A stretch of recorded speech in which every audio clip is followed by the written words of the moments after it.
Alright everybody, welcome back to another FU Friday. Glad to see you back here. So tonight, if you hear an odd noise in the background, by the way, there's some kind of machinery running outside, and if it shows up in the video, I'm sorry. Maybe I'll put some music in the background to cover it up, if so. So tonight we're going to cover a little bit of football, and then we're going to discuss some more funny laws in places I've lived. That should be interesting. And then we're going to talk about a cringeworthy moment from my childhood and wrap up the night there. So, first off, we want to talk about my Alabama Crimson Tide. Now, Alabama had to go to Starkville and play against Mississippi State, which I expected to be a pretty tough battle, and it was for the first half, but Alabama wore them down pretty much, took it to them in the second half. What this basically means is Alabama has two more games. They've got a smaller college this week, a tune-up game, before playing Auburn in the Iron Bowl right after Thanksgiving. At this point, should they win out, we already do know that they would play the Florida Gators in the SEC championship game, and at that point it would be a lock for one of the Final Four playoff slots. So things are looking pretty good for the rest of the season, and we're excited about where things may go from here, so we'll keep you posted on what to expect. My Jaguars came up to Baltimore, as we had discussed last week. I was telling you I was excited about this. This was a very interesting game, and actually the Jaguars ended up winning, but not without quite a bit of controversy. At the end of the game, the Jaguars had the ball. We were losing 10-9, and on the final play of the game, the Jags snapped the ball, and one of the linemen was not completely set, so they could have called a false start at that point, and the play would have been dead, but they did not call that penalty. And during the play, one of the Ravens defenders face masked Blake Bortles, and the Jags, with time running out and a defensive penalty, they got the 15 yards and got to run one more play, in which they kicked a 53-yard field goal and won 12-10. So there's a little bit of controversy. I was very entertained the next day by the sports radio talk. It was quite humorous to me, actually. The Ravens have pretty much given up their season, as they should. As a matter of fact, the Jaguars now have a better record than the Ravens do.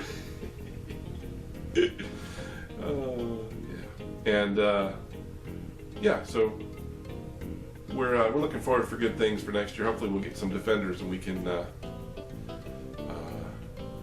get a totally well-rounded team and be able to move forward with our eyes on the playoffs and possibly the Super Bowl at some point in our future. It's been a long time since we've even made the playoffs. So. And finally, my fantasy team.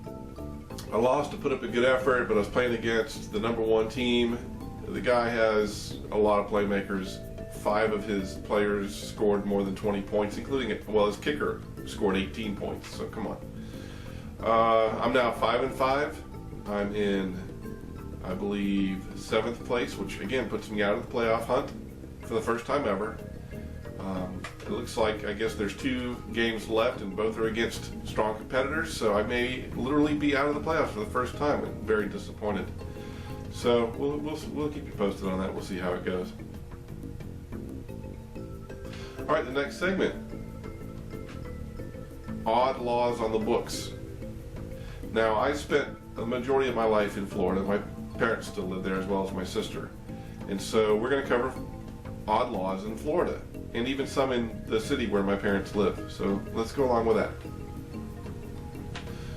All right, first law number 1. One may not commit unnatural acts with another person. Now, as I started last week, I keep a tally of these laws that I've broken. I can't honestly say I have broken that one because I'm not really sure what the definition of the term unnatural acts means, so I can't claim that one. Here's one. Doors of all public buildings must open outward. Okay? It is illegal to sell your children in Florida. Just saying. Women can be fined for falling asleep under a hairdryer, as can the salon owner. Oral sex is illegal. There's one.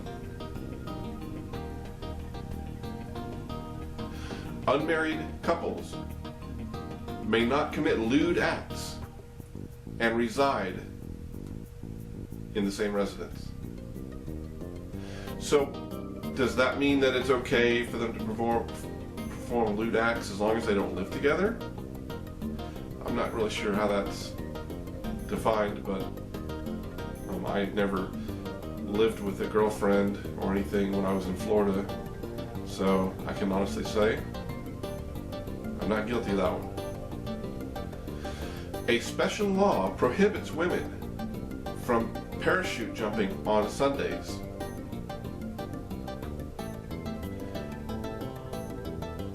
This runs the risk of fines, arrest, and jail time.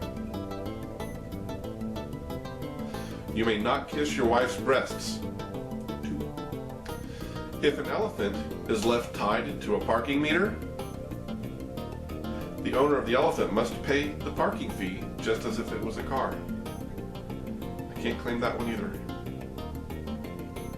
It is illegal to sing in public if attired in a swimsuit. I'm sure I've done that one.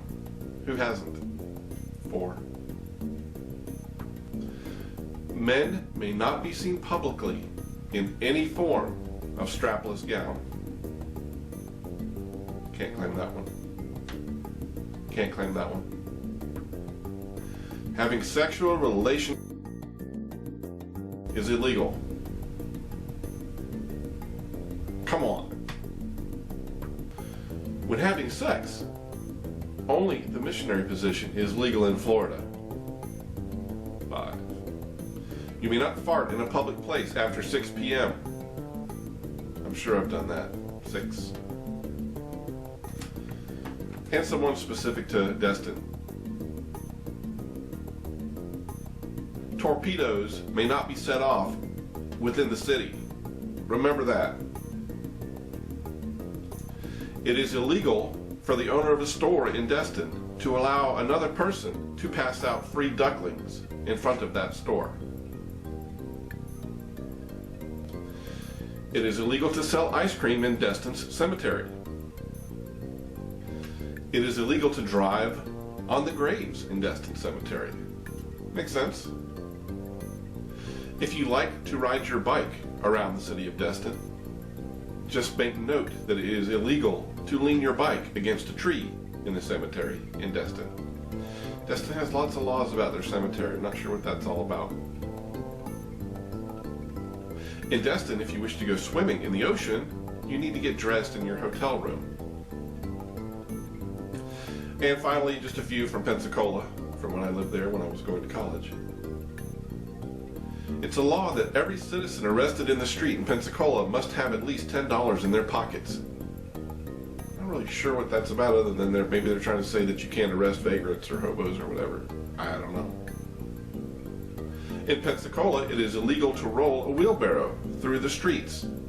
The amount of the fine will be based on what you may happen to have in the wheelbarrow. And finally, in Pensacola, a woman can be fined, only posthumously of course, for using electrical beauty items in the bathtub. Alright, that's enough of that. Finally, we're going to go on to our last segment of FU Friday. This is my cringeworthy moment. Last week was a bummer. This one's not a bummer. It's not funny. It's kind of horrifying, actually. But I seem to be pulling a lot from the time when I lived in the Philippines, when I was 273 time frame. Now, in the Philippines, of course, in that area of the world, there's lots of bamboo, and people use bamboo for lots of things. You can use a whole bamboo pole for holding up structures, for various things, but what they would often do is when they dried out, they would split them into slats. Very thin outer coating, very pliable, very strong And what we would do, we would take those slats and we would grab the end of it and we would rub it on the concrete and sharpen one edge of it, one end, to a point. And then we would take them out and use them as spears. And one of our favorite targets were banana trees. There were little banana clumps, groves all over the place. So we would take these sharpened slats and go to these banana tree groves and we would throw them and stick them in the banana trees. Now banana trees are very wet, very pulpy, very cellular, and so they would easily stick in the banana trees, just chunk right in them. Well, one day, and I believe the gentleman's name was Graham, he was one of my friends when we were young. Through some odd series of circumstances, threw one of these and it bounced off 2 or 3 of the trees. So in other words, you have a banana tree and instead of hitting the tree, it hit it and veered off, and hit another one and veered off. So in this whole grove, all of the opportunities this spear had to insert itself into a tree, it chose to glance off and come to rest in my leg, in my shin, about halfway down my shin bone. It hit and bounced out, but when it bounced out, there was a big flood of blood come out and a chunk of meat, and it was really pretty deep. And Graham freaked out and ran home. Now he probably lived 3, 4, 5 blocks away. I chased his ass, so I'm bleeding like literally a stuck pig, and I'm chasing his ass home. And I wasn't looking to, hit him back or anything. He was running, and I needed help. So so he ran home. I'm sure he was scared and all, but his mother was there, fortunately, and she put me in the bathtub and wrapped a towel around it and put a belt over that, and I believe she called my mother. I ended up at the hospital, and somehow I ended up with a bunch of stitches and a big old scar that's almost faded over the last 42